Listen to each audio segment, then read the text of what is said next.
Hey, what's up everybody? Bdf 44 coming at you in another video. Alright, so everything went well. Got into my new room. AC, as you can probably hear it. It was a little interesting because I overslept. Being in the last room over there, it would dim later in the day. So as to where the room still looks like it's 6:30 in the morning when it was really like 9. So my body got used to that. And as a result, I ended up waking up at like 9:15 at the NoHo Hotel, which is usually the time when I'm eating breakfast and getting ready to call them to see if they have a room available. So it was one of those situations where I tried to rush through my morning routine, didn't do any suitcase squats, anything like that. I got in the shower, did everything like that, made breakfast, but my first mind told me it's about 9:50. I usually call them around 9:50 to find out if they have room. So before breakfast, let me call at a consistent time, because I've had good luck doing that. And sure enough, calling was the right idea, because she told me she had one AC room, none opening up for the rest of the day, and three other people had called for it. So whoever gets there first gets the room. So I threw everything in the suitcase, man. I was rushing around like you never seen somebody rushing trying to get out of a motel. Threw everything in the suitcase, took my food that I have right in front of me, put it in a bag, called the Uber, and made a mad dash over here. And I was lucky enough to be able to be the person that got that AC room. So I don't know, it was a thing too, because it was a guy in front of me named Martin who had already looked around for a room. They had already taken him around the property. I don't know if he wanted AC or not. So it was kind of one of those iffy things, like I might end up not having AC, and it's going to be a hot rest of the summer, man, in North Hollywood. You do not want to not have an AC room if you can help it. But the thing about it was, I don't know that he was able to actually get any room, because here you have to pay cash, and he didn't have cash at the time. So I hope he was able to reserve his room,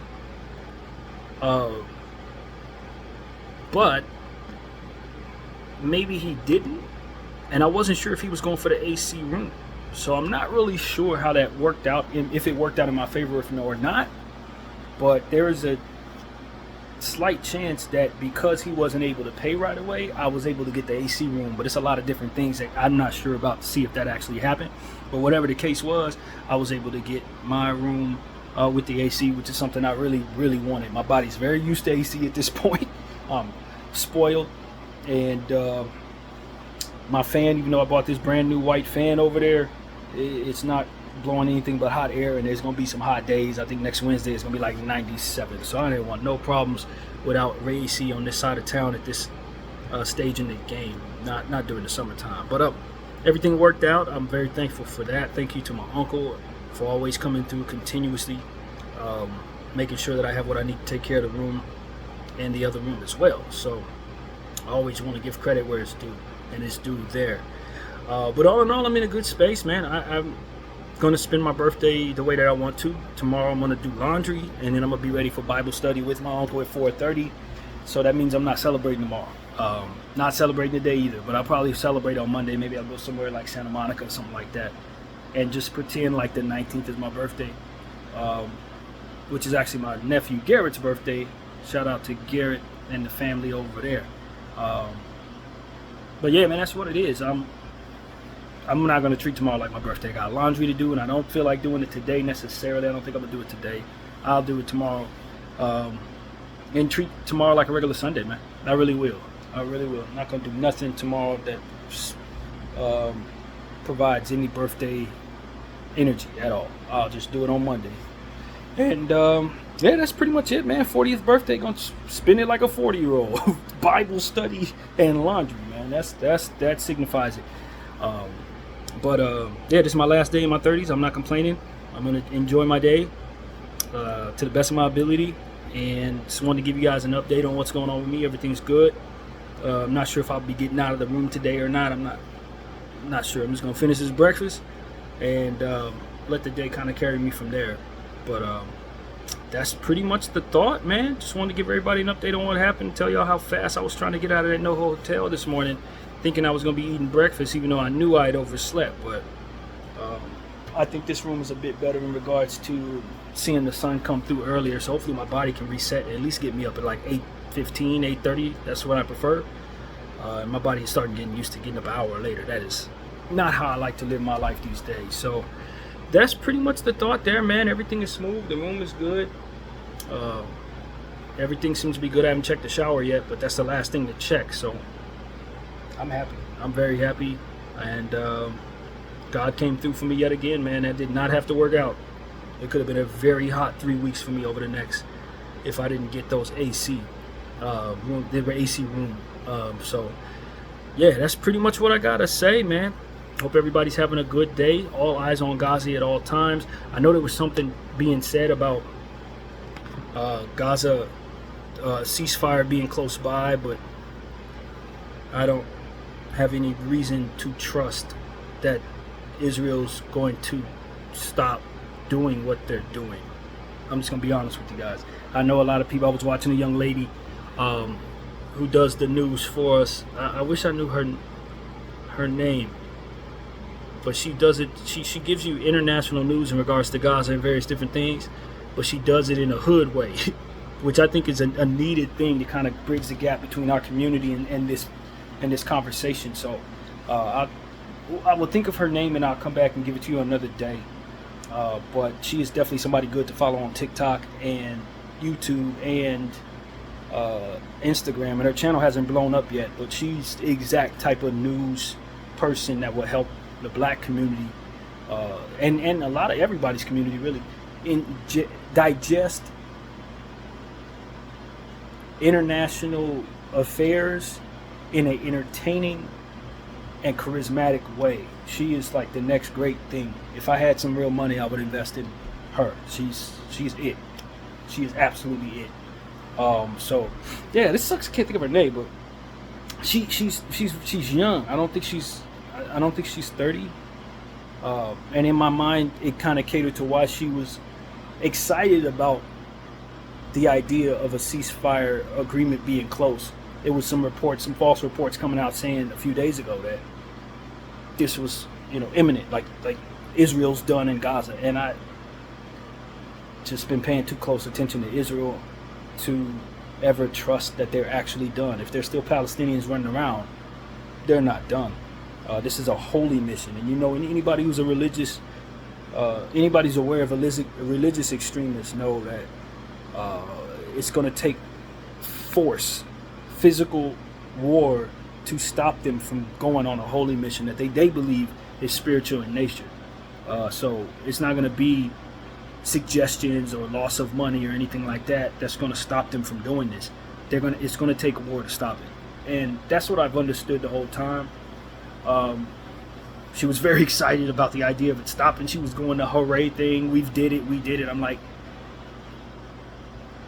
this is not something we can do. We are raising awareness so that we can, as a people, can put pressure on governments to remove funding so that it makes it more difficult to engage in what they're engaging in. I don't know that we can even put pressure on our government to go to war against Israel. That doesn't seem realistic either. And we're going to pray for the best in regards to, unfortunately, others stopping Israel. And in doing so, knowing we're going to send some of our citizens and our army to side with Israel. So in order for Israel to lose, we, literally, the U.S. Army, would have to be defeated by that army. So this is not something that is going to end well for the United States one way or another. For those of us who want the ethnic cleansing to stop, believe it or not, it's your family members and your cousins who are fighting that are ultimately going to be in the way of that happening. And if our army is as great as we know it to be, Israel's going to be able to do what it is that they continue to do. So that's really what it is. I'm praying for some other solution, but that's what it looks like realistically to me. I don't think it's something that we can do. We're not going to put pressure on Israel to stop this at all. That's not how that works, unfortunately, in my mind. I would absolutely love to be wrong, but that's the reality of it. And I just felt like in her youthful naivete, she was telling people we did it. And I went on her channel and I was like, look, they're on an unholy mission from the devil to ethnic cleanse these people, and they've engaged in deceit and deception the entire way. Don't believe shit, and that's exactly what I put on her page. Those exact words, excuse my language, but I wanted her to understand. I know you're young and I know you're excited, but the world and life is going to teach you. When somebody show you who they are, you believe them. And as closely as she's paying attention to all of this, there is absolutely no way she should be excited about any news of this thing ending without sheer and utter warfare headed toward Israel and defeating them. That's the only way you're going to stop them. That's the only way you're going to stop them. So that's why it's like, man, I'm praying for the betterment of the resistance. Really, that's the way to save these babies' lives, man. It's a lot of babies losing their lives in this ethnic cleansing, as naturally would be expected. And entities like Iran and Hezbollah are really who you're actually rooting for. It's the truth, man. And so I want this to end. I don't believe Arab people are terrorists. I think the terrorists are actually in our U.S. government and in Israel and in the UK and these various countries that are supporting that nonsense. That's what terrorism really is. I'm not confused by that. They want you to think the people who are wearing turbans are the terrorists, but that has not been proven to be the case in this situation at all. If anything, Muslim people have shown themselves to be rather humane, decent, and ultimately undeserving of what it is that's been done to them in this situation, man. And some of these Arab countries and their government sides with Israel, sides with the U.S. So that's a big part of the problem as well. Fellow Arabs not coming to their situation, man. It's always your own people. You know what I mean? That's what it really comes down to. Just like in the black community, a lot of times it's black people standing in the way of our progress. In the Arab community, is the exact same thing in regards to this ethnic cleansing. It's rather disturbing to watch from afar, but good will prevail, I believe. I think it will take a lot of war, unfortunately, to stop this. I really believe that. So, yeah, man. Godiva. I think she calls herself. She calls herself Godiva, Queen Godiva or something like that. Godiva, Diva, something like that. Look her up on YouTube. Something with Godiva. She is excellent at what she does. Like, she's excellent. Like, what really comes down to it, she speaks in a modern black way. She sounds like she's from out here, but she retains all of the information, and she's able to simplify that type of stuff for minds that otherwise need things explained to them very easily. There's a certain genius, and I've been having this thought in my head. There's a certain genius trait that is underrated in the sense that people who can look at things that are very, very complicated and simplify them for novice people. She has that gift.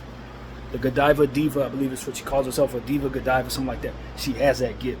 She would take that and then paint a picture and tell the story and make us laugh, but be accurate in depicting what the circumstances are in regards to different countries going against each other, or what she sees there. She got nicknames for all of these important people, and she simplifies it for a 14-year-old to be able to digest things that are rather complicated in regard and rather far away from what it is that we talk about here. So I think she's the best thing on the internet.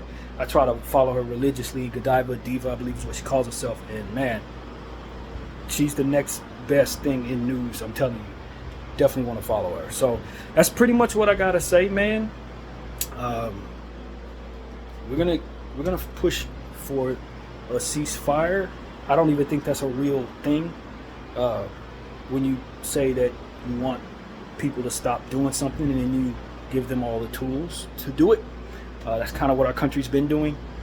So it's almost like a conversation thing. Like, okay, I'm going to tell you what I think legally I need you to hear in order to cover my backside and appear the way I need to appear, but then I'm actually going to do whatever it is that goes against that, which is what I really want to do. That's how our country's really been acting in regards to the situation. So when you hear presidential candidates say we're pushing for a ceasefire, that is something that I don't believe is a real thing. I don't think they actually want to cease fire. And I think at this point, it should be easy to see the deception and the behavior of those who are engaging in support of this genocide. It's just, deception is their middle name. You can't trust nothing that comes from them. I think that's what this has taught us. So now it's time for me to eat, man. My food is beyond cold, but I think at the end of the day, I just wanted to sit here and give y'all a therapy session. And as I often do, tell y'all what it is that I know and share with you guys that the Godiva Divas channel needs to blow up. She is somebody that we need to know about. She is somebody who's going to bridge the gap in regards to people understanding what's going on there. She'll help. So that's pretty much what I got to say. My name is Bdf 44. I thank y'all for watching. Bye.